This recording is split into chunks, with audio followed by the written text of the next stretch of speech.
Monday. On a Monday. Monday morning. Monday morning. Just another manic Monday. Monday's time. Come Monday. I don't like Monday. Rainy days Monday.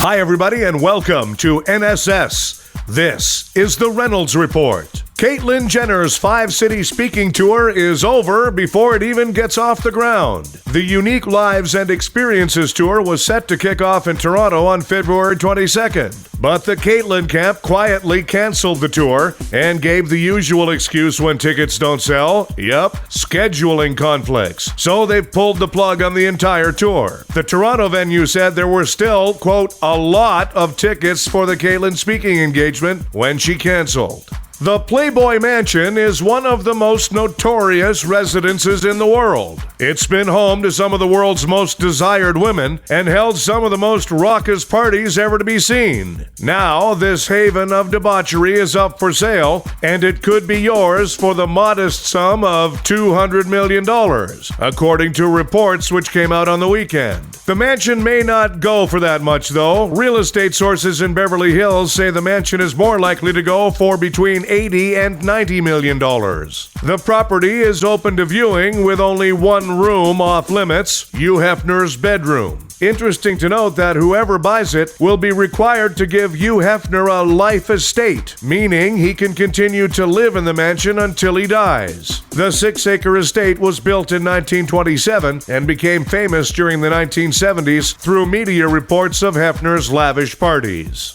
Well, we're a little over a week into the new year and nothing is going your way, right? Thankfully, there's a cure for that, and that cure is, well, alcohol. You've seen The Force Awakens. You're back at work. Your resolution to lose weight already ended at the Sizzler Pudding Bar. Face it, this year's gonna suck as much as your previous 42. Fortunately, there's something to numb the pain. Introducing alcohol. Available in bars, stores, and jugs in redneck backyards, alcohol is guaranteed to relieve your suffering. Thanks to alcohol, I went from wallowing in self-pity to, I don't remember. Best of all, you don't need a prescription to enjoy alcohol. Just a valid ID. And a wig if you don't want to be recognized as a troubled NFL quarterback. I hated my coworkers, and then I came to the office after using alcohol, and let's just say I'll never have to see them again. Talk to your doctor about alcohol. Oh, yeah. Actually, don't. Side effects include dizziness, talking to lampposts, bickering, promiscuity, overestimating your own and others' attractiveness, weight gain, singing Sweet Caroline at the top of your lungs, liver sensitivity, and lower back tattoos. Sweet Caroline. Star Wars The Force Awakens is now officially the highest-grossing movie of all time. Enjoy it while it lasts, folks. Ride Along 2 comes out next week. Adam Sandler's new movie is now the most-watched Netflix movie ever. So be sure to file this away the next time someone asks why the terrorists hate us so much. The U.S. government's new dietary guidelines came out yesterday morning, and by yesterday evening, Americans were already ignoring them. A new study says health foods can actually contribute to the obesity epidemic because we eat more. So I guess 20 McNuggets and a Diet Coke isn't the nutritional elixir I was led to believe.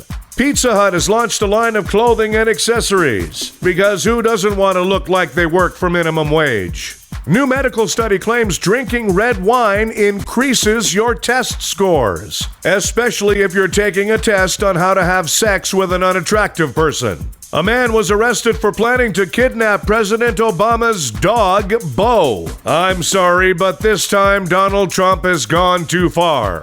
Samsung has unveiled a prototype of a smart belt that can tell your waist size, how many steps you've taken, and whether you've overeaten. Yeah, you want to impress me? How about an alert that tells me when I forget to zip up my pants?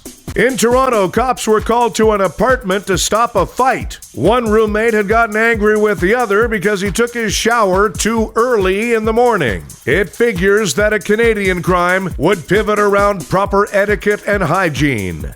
And Time Warner has reported another data breach hack. Yes, hackers are threatening to publish the name of every really stupid TV show that you watch, even though you always swear that you've never heard of the show. Thanks, everybody. We have a new episode of the Reynolds Report for you every weekday. Be sure to check out the Being Frank Show, starring Frank D'Angelo, Friday nights at midnight on CHCH Television, Hamilton.